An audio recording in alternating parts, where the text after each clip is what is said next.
Hi everyone, welcome to the Hollywood Makers. I am your host, Claudia Cano-Asbjornsen. On today's episode, we will dive into what the end of the Hollywood strikes mean for the workers and for the viewers. Now that SAG-AFTRA has reached a deal after the longest actors strike in Hollywood, we will explain what was included in this historic agreement. We will also talk about when we can expect our movies and shows to come back, and we will give you the scoop on the movies you must watch. Let's start.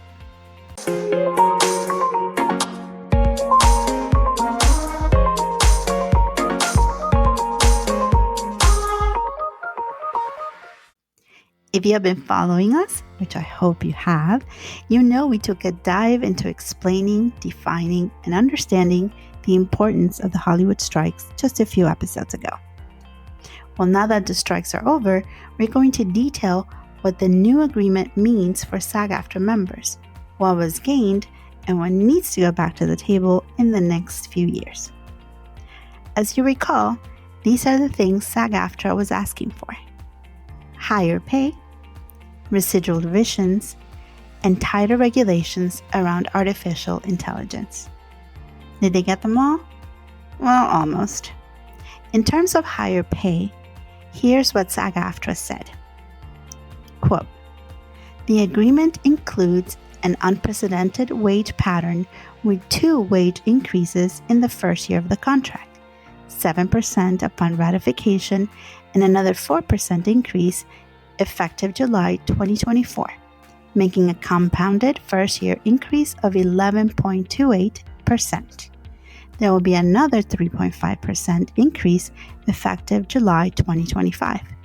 This package breaks the so-called industry pattern. Wages for background actors will increase by 11% effective November 12, 2023, and then by an additional 4% effective July 1st, 2024, and by another 3.5% effective July 1st, 2025.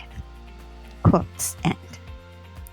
Which means the daily rate for background actors for now will increase from $187 a day to $207. Also, contributions for the retirement funds received an increase. Quote, "A nearly 43% increase to the contribution cap for 1-hour productions and nearly 67% increase to the cap for half-hour productions will result in increased contributions to the health and pension retirement funds." End quote. So there, you can see that the higher pay request was definitely a checkmark for the union. In terms of residual revisions, they did not get a share of the streaming revenue they were asking for, but a new compensation venue was created. Quote, "The union achieved the creation of a new compensation stream for performers working in streaming. It provides a substantial bonus on top of existing residual structures, making work in streaming more sustainable for middle-class actors. The majority of that compensation will be paid to actors on programs meeting certain viewership requirements. The remaining money will be distributed to other actors working on those streaming platforms through a new jointly trusteed distribution fund. The agreement also adds fixed residuals for stunt coordinators working on television and new media production." End quotes. The new agreement also improved on the relocation allowances. Quote, "Substantial improvements in relocation allowances for series performers were also made, covering $5,000 per month for up to 6 months with no cap on the number of seasons. Based on employment patterns, this amounts to a 153% effective increase in relocation payments." End quote. Now, when it came down to tighter regulations around AI, this is the one that's going to have to be looked at a little deeper and in more detail, because with the advances of technology, things might need to shift. But here's what the union said. Quote, "The deal provides meaningful protections around the use of artificial intelligence, including informed consent and compensation for the creation and use of digital replicas of our members, living and deceased, whether created on set or licensed for use. End quotes. This was one of the items that took the negotiations till the very end of an agreement.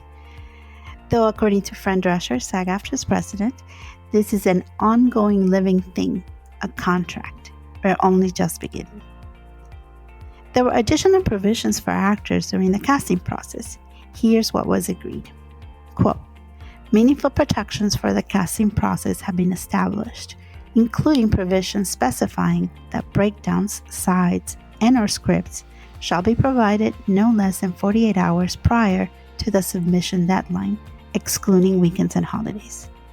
This is increased to 72 hours for minors. Talent may not be asked to perform more than 8 industry standard pages for first self-tape or 12 industry standard pages for a second or subsequent callback. End quote. There were also provisions added requiring hair and makeup for different performers and, quote, prevention protections for performers, including the use of intimacy coordinators in scenes involving nudity and simulated sex, or upon request, and additional safeguards for background. End quote. This new contract is expected to generate over $1 billion in new compensation and benefits for SAG-AFTRA. One of the things that struck me during the speech given by Fran Drescher on November 13th, as they were holding the first press conference right after the end of the strike, was an anecdote that she told the audience. Apparently, the little girl gave her a heart-shaped plushie toy, and it was supposed to be a gift to give her confidence. Fran brought it in to use it during the negotiations, and instead of this being seen as a kind token given by a little girl, people used it to discredit her. However, Fran's response was perfect. Yes, I even had a little heart-shaped plushie toy that a little girl gave to me to give me confidence. And I said I was going to keep it with me through this whole thing and in turn keep her with me too. But they weaponized all that to discredit me. And what I did was turn it around into a movement for women and girls, because I don't have to emulate male energy to lead. I can lead with intellect. I can lead with wisdom. I can lead with empathy. I can lead with morality. I can have a plushie toy with me, and I can lead, and I can still rock a red lip.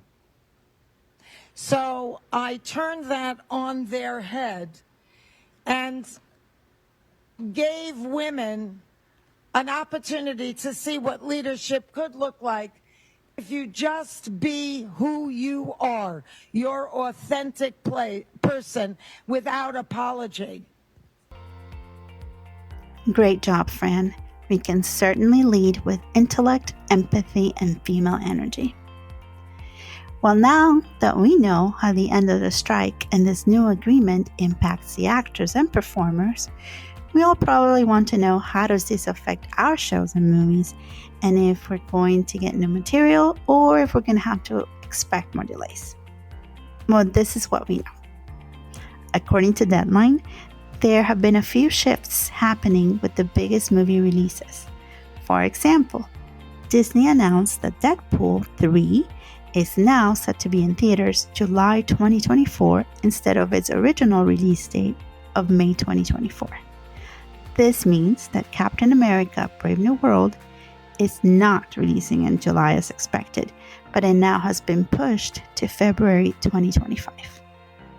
Disney also announced a delay in the prequel of The Lion King, Mufasa: The Lion King, which now has moved from July 2024 to December 2024. Marvel has also moved Thunderbolts from December 2024 to July 2025, and the Blade reboot has been pushed to November 2025 from its original February date.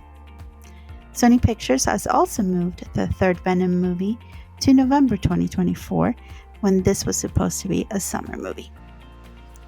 Meanwhile, 2 of the May 2024 releases are staying with their original opening days.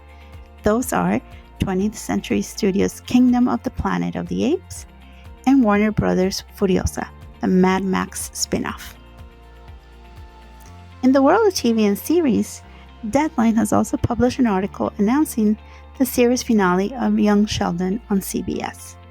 The series will end after its 7th season, with the finale expected to air May 2024. Since the strike ended, many series went back to production right away to make sure they could return in February of 2024. Most of them will be doing 10-episode arcs, like the return of Grey's Anatomy, while other shows like Law & Order and FBI dramas are expected to have about 13 episodes. One of the shows that is expected to have a few more episodes is ABC's Abbott Elementary, which will be airing its 3rd season. So there you have it. You are now updated on what is happening with the delays and when to expect some of your movies and favorite shows to come back. Today, we are also giving you the scoop on some of the movies you should be adding to your list on our segment, Ones to Watch. Let's start by talking about Radical. Radical is a new movie starring Mexican actor, comedian, and producer Eugenio Derbez. Radical is based on a true story. It features the amazing teacher Sergio Juarez Correa, played by Eugenio, who used unorthodox and creative ways to teach kids at one of Mexico's worst schools. Derbez bought the rights to this story several years ago after he saw a news report that featured an article by Wired magazine titled A Radical Way of Unleashing a Generation of Geniuses, a story written by Joshua Davis about a 12-year-old girl in Matamoros, Mexico, that was being called the next Steve Jobs. The girl was one of Sergio Correa's students. Correa's methods were so successful that after just 1 year, most of his students were able to excel in one of Mexico's national exams, obtaining high honors, when just a year earlier, only half were able to even pass the test. Interesting facts about Radical: the movie received the Festival Favorite Award at this year's Sundance Film Festival. Many of the kids in the movie are not actors. They were selected from a group of kids that wanted to be part of the story. Paloma Noyola, who was the 12-year-old featured in the article several years ago, is currently attending law school and might be entering a second career soon. The amazing teacher Sergio Correa continues teaching 6th grade at the same school in Matamoros. Next on our list of ones to watch is Disney's Wish. Wish comes just in time to celebrate Disney's 100 years. It is an animated musical featuring Oscar winner Ariana DeBose as the main character. Asha is a young girl who wishes on a star and gets more a direct answer than she bargained for when a troublemaking star comes down from the sky to join her. The story also features the voices of Chris Pine as King Magnifico and Alan Tudyk as the boy of Asha's sidekick, a goat named Valentino. The story takes place in a fictional kingdom called Rosas, where Asha must help her loved ones and defeat the terrible king to make her wish come true. The movie has all the elements of a Disney classic: the music, the themes, the humor. Some interesting facts about Wish: Ariana DeBose won her first Oscar for her role in West Side Story. She will now be the first Afro-Latina princess. The movie is being directed by Chris Buck along with Fawn Veerasunthorn.